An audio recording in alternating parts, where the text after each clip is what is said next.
আমার কোনো ভয় নাই বাবা জীবনে, আমি কখনো ভয় পাইনি।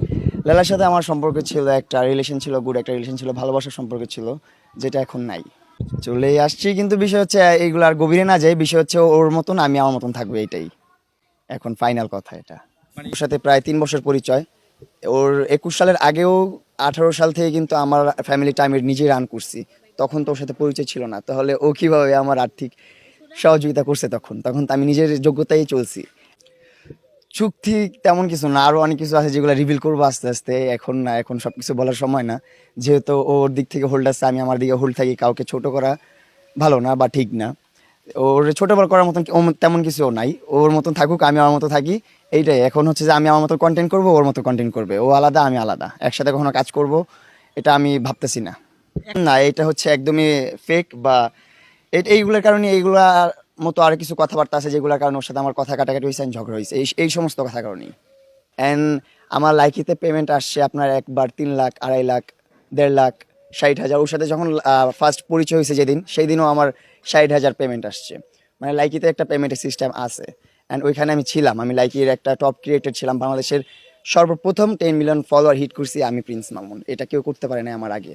আমি প্রথম করছি, এখনও অনেক মানুষ করছে, কিন্তু আমি সর্বপ্রথম করছি। অ্যান্ড আমার একটা দাপট ছিল শর্ট প্ল্যাটফর্মে, ইনশাল্লাহ আগামী তো থাকবে, এখনও আছে। সর্বমোট ও 4 বছরে আমার পিছনে প্রায় 15-20 লাখ টাকা স্পেন্ড করছে, এইটা আমি বলি। আপনি কি কারণ একটা গাড়ি কিনেছিল 12 লাখ টাকা দিয়ে, সেটা অবশ্য এখন নেই, কিন্তু সেটা 8 লাখ টাকা বিক্রি করছেন?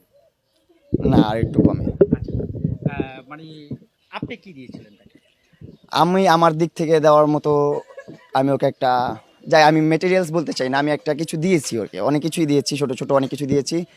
অ্যান্ড এইগুলা বলতে চাই না আমি সামনে এসে, ক্যামেরার সামনে এসে, কখনোই না। ধার না, ও কখন ওর সাথে কখন আমার ধার বা শোধ এগুলার সম্পর্ক চলে না। ওরে যা দেয় আমি একবারে দিয়ে দিই, ও আমাকে যা দেয় একবারে দিয়ে দেয়। এগুলোর মধ্যে কোনো কিছু নাই, কিন্তু নাই কোনো আমাদের মধ্যে। এইগুলো লাইলা করতেছে কারণ ওর কাছে, ওর মোবাইলে আগের যে কন্টেন্টগুলো ছিল, যা ক্লিপগুলো ছিল, ওইগুলো আপলোড করতেছে। আসলে ও তো এক্সট্রা করে কন্টেন্ট করে না। আমি থাকলেই কন্টেন্ট করা হইতো, আমি ছাড়া তো ওর কন্টেন্ট নাই। ও সোশ্যাল মিডিয়াতে আনা হয়েছে, আমি আমার ধারা আসছে সোশ্যাল মিডিয়াতে, ও বলে এটা। অ্যান্ড আমিও জানি, আপনারাও জানেন, ও সোশ্যাল মিডিয়ায়, ওকে সোশ্যাল মিডিয়াতে ঢুকাইছি আমি, অ্যান্ড সব কিছু শিখাইছি আমি, দেখাইছি আমি। ও এখনও ভালোভাবে কন্টেন্ট করতে পারে না, এডিট করতে পারে না, মোটামুটি যা করে ভালো করে। আরও বেটার করবে ইনশাল্লাহ সামনে। লেলার সহযোগিতা অবশ্যই কিছুটা ছিল, কিন্তু ওইরকমভাবে না। যেমন আমার এই V3টা কেনার সময় ও আমাকে কিছুটা দিছে, অ্যান্ড আমি কিছুটা ভরছি। অ্যান্ড এটা আমি নিজে একান্তভাবে কিনা, এটা একান্তভাবে করি না। অ্যান্ড পুরো বাড়িটা আমার একান্তভাবে করা। কিন্তু মাঝে মধ্যে হচ্ছে, একটা সময় হচ্ছে যে আপনারা জানেন, যেহেতু আমি সোশ্যাল মিডিয়াতে ডিপেন্ডেড, তো মাঝে মধ্যে স্যালারি আটকায় যেত, একটা রেমিটেন্স আটকায় যায় মাঝে মধ্যে, যেহেতু এটা ডলার হোল্ড হয়ে যায় মাঝে মধ্যে। যখন হোল্ড হয়ে যায় তখন আমার মিস্ত্রিরা তো, ওরা তো আমার এখানে কাজ করে যখন, তো আমার টাকা নিয়ে তো ওদের সংসারটা চলতেছে তখন, রাইট নাও। তখন ওরা তো 6 মাস 1 বছর একটা চুক্তিবদ্ধ থাকে, আমাদের টাকা নিয়ে ওদের ফ্যামিলিটা রান করে।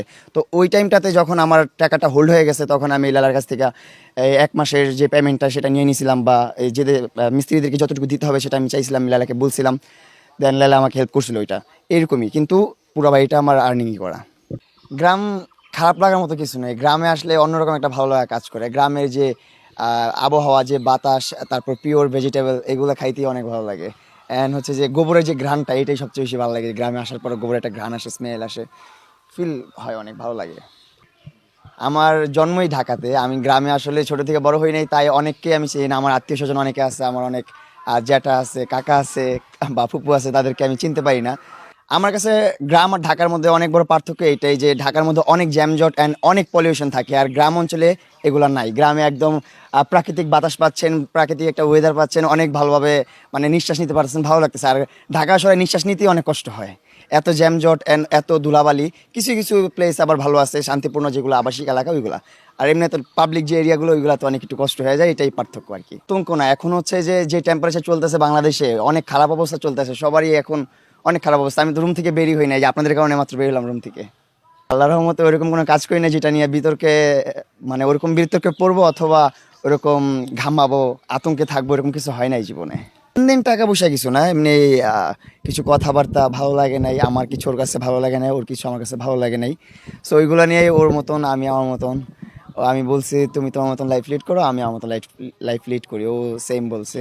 সো এইটাই, আর কিছু না। ওর মতো থাকুক, আমি আমার মতো থাকি। আমি চেষ্টা করবো আমার মতো কন্টেন্ট করে আপনাদেরকে বিনোদন দেওয়ার জন্য। আমি চেষ্টা করবো যতটুকু সম্ভব আমার ধারা ততটুকু বিনোদন আপনাদেরকে দিব। আমার আমার একান্ত বা আমার সাথে আরও কোয়ার্টিস্ট থাকতে পারে, ফ্রেন্ড সার্কেল আছে, বান্ধবীরা আছে, তাদেরকে নিয়েও করতে পারে, কোনো সমস্যা নেই।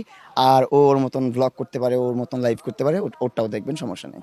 না, ও আমার সাথে পরিচয় হওয়ার আগে সোশ্যাল মিডিয়াতে ছিল না। ও নিজেও অনেকবার বলছে আপনাদের ইন্টারভিউতে যে সোশ্যাল মিডিয়ার কোনো কিছু ও বুঝে না অ্যান্ড জানে না, এখানে ওর কিছুই নাই। আর এটা না থাকলে ওর কিছু যায় আসবে না। যেমন আমি অনেকটা ডিপেন্ডেন্ট এই সোশ্যাল মিডিয়ার উপর। যেমন এই সোশ্যাল মিডিয়ার আর্নিং দিয়ে আমার ফুল ফ্যামিলিটা আমি রান করি। এই যে পিছনে যে বাড়িটা দেখতেছেন, এই পুরো বাড়িটা আমার সোশ্যাল মিডিয়ার আর্নিং দিয়ে করছি।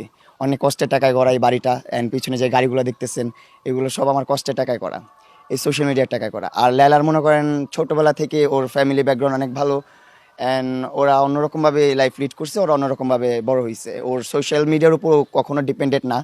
ও যেভাবে সোশ্যাল মিডিয়া থাকলেও চলতে পারে, না থাকলেও চলতে পারবে, কিন্তু আমার চলতে হবে সোশ্যাল মিডিয়া দিয়েই আপাতত। আমার মা বাবার জন্য করছি, আমার জন্য করি না। আমার জন্য করলে ঢাকাতেই করতাম। এটা হচ্ছে আমার বাপদাদার ভিটামাটি। আর আমার আমার বংশ হচ্ছে মাল বংশ। আমার বাপদাদা সবই মাল, আমিও মাল, অ্যান্ড এটা হচ্ছে আমার বাড়ি। প্রিন্স মামুন মাল। হ্যাঁ, প্রিন্স মামুন মাল, প্রিন্সটা পালায়া দিই আমরা। আব্দুল আল মামুন মাল।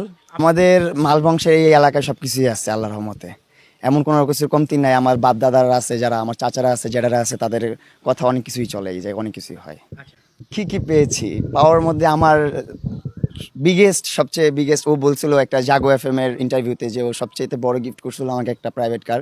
ওইটাই ওর সাথে প্রথম মানে আমার জীবনের প্রথম বার্থডেতে ওর সাথে সেলিব্রেট করছিলাম, অ্যান্ড ওইটাই ছিল আমার বার্থডে গিফট। মাজদা RX-8, যারা আপনারা দেখছেন, অনেকেই দেখছেন। তো ওই গাড়িটা বিক্রি করে দিছি আমরা, কারণ ওইটার মেনটেনেন্স অনেক ঝামেলা, অ্যান্ড ওইটার পালতে হয়, অনেক কষ্ট করতে হয়। তাই ওইটা বিক্রি করে দিছি, ওইটা রাখি নাই, ওটা চালাই না। আর আর কি, আর এমনি অনেক টুকটাক অনেক কিছুই আছে, ছোট ছোট গ্যাজেট, তারপর অনেক বড় বড় গ্যাজেট, এইগুলাই গ্যাজেট অনেক কিছু আছে, গেমিং। গাড়িটা বিক্রি করে দিয়েছি অনেক কম দামে। এটা তো এখন বলা যাবে না, আসলে যার কাছে বিক্রি করছে উনি তো এখন বিজনেস করবে ওইটা নিয়ে, তো ওই দামটা তো বলা যাবে না এখন। হ্যাঁ, ওইটা তো আমাকেই দিয়ে দিয়েছে গাড়িটা, কিন্তু আমরা হচ্ছে মেনটেন করতে পারতেছি না গাড়িটাকে, এই জন্য আমরা বিক্রি করে দিছি। এটা কতদিন আগে বিক্রি করছেন? বেশি দিন না, আমরা অনেক দিন হয়েছে, মোটামুটি 3 মাস সামথিং, এরকম কিছু খেয়াল নেই। না, অনেক আগেই বিক্রি করছি আমরা, এটা অনেক আগে বিক্রি করে ফেলছি। ওর সাথে ঝগড়া হওয়ার অনেক আগে বিক্রি করছি। ঝগড়া হয়েছে তো ওর সাথে, মানে কাটাকাটি হয়ে গেছে সবকিছু, ওর সাথে কাটি আরই শেষ, ওর সাথে আর চলবো না আমি। আর এই ভাঙানোর কোনো সম্ভাবনা আছে?